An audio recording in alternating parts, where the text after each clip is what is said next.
We need to look at, first and foremost, educating our supervisors on different supervision theories, because I suspect, and this is just my observation, that a lot of supervisors supervise based on their own experiences, but we are dealing with very diverse students coming in, and so there's a need to be aware of the different supervision theories and the different options that are out there, so that they could look at it and see, is this suitable for the students that I'm supervising right now to best accommodate them and help them succeed. It's a traditional way of conducting research. You have a supervisor, you have a student, and has it been successful? I think these are the questions that we would first need to ask ourselves, and to say, here is a model like any other model. Is it a successful model? If it's successful, sometimes it becomes difficult to think of an alternative. Yeah, I think it's about tradition.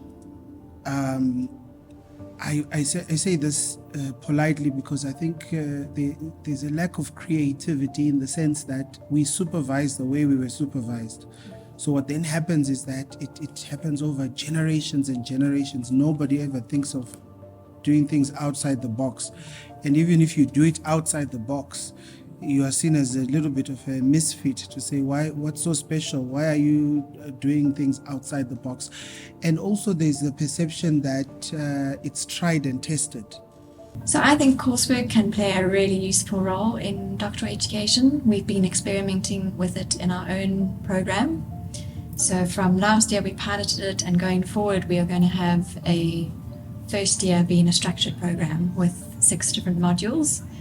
And we found last year in the pilot program, it worked really well to establish timelines for students.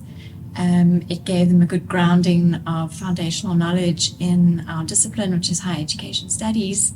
We draw a lot of students from other disciplines, so they come in with quite a diverse disciplinary background. So we find that the coursework helps just consolidate and expose them to a foundation of knowledge in the discipline. We educate for a specific purpose, and important enough for us to ensure that the right caliber of student is attracted into our programs, so that when such students are attracted to our programs, we know that there's a commitment.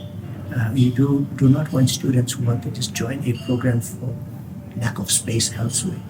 And that obviously is what is commitment towards the throughput, because what happens is that student is committed, and you see the commitment from both academic and student, so that the throughput goes through to the end, and we hope within the minimum specified period that student will be able to complete the program. So we actually went and did a tracer study where we followed our graduates who were not completing, and we said to them, what is it that has prevented you from coming back or completing your master's degree or your PhD degree?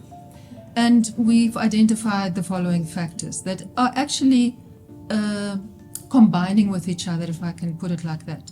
First off is funding. Sometimes people have funding for a couple of years, but then it dries up as the study drags on for too long. So what is it that makes the study drag on for too long? Sometimes they've not really chosen a topic that they're very passionate about and that is strongly linked to perhaps the work that they're doing, so that can be a factor as well. Many of our students in the field of education, but also in other professional fields, are mid-career professionals. They're part-time students, and so they have a number of other responsibilities alongside with their studies.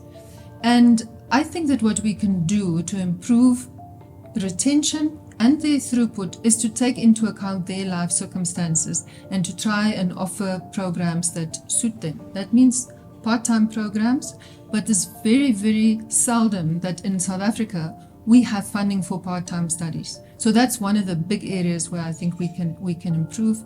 funding for part-time studies, helping students to really choose a field that they're passionate about and a research question that they're passionate about, and that's actually going to help them with the work that they're doing. Take into account that many of our part-time students are heading up households, that they have many other responsibilities, and how can we accommodate them into our programs? It might mean that we need to give them a slightly longer period of time to complete. But maybe the final factor that I can say, which our students themselves have identified, is don't isolate yourself. Don't just rely on one supervisor, but rather form a network of a cohort of people who all start their studies together, support each other, keep in touch with each other, share ideas on how to actually make it through this very challenging but very rewarding journey.